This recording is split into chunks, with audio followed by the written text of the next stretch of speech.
বৃষ্টির দিন হয়েছে, তোমরা এবার ভাইরাল হয়ে যাবে। প্রথম বৃষ্টিতে ভাইরাল হয়েছিলাম। দিদি কিন্তু কেনার হয়ে গেল।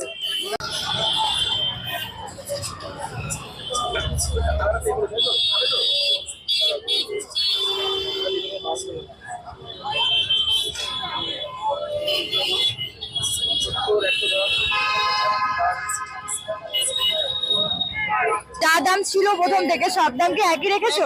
একই আছে সব, কোনোটা পারেনি। আর এই যে মটনটা তুমি কি বললে, এক পিস 80 না এক পিস 80 করে? 110 গ্রামের পিস 80 টাকা। তোমরা তো দেখতেই পাচ্ছ মটনের সাইজ ছোট না। দাদা শোনো না, এইটা কত বলেছিলে পোলাওটা জানো? 4 পিস চিকেন দিয়ে 160। 160 পিস। চিকেন যাবে, পোলাও যাবে 100 টাকা। 4 পিস চিকেন এটা মটন দিয়ে দাও, এটা মটন দিয়ে। এটা হচ্ছে কাশ্মীরি আলুর দম। কাশ্মীরি আলুর দম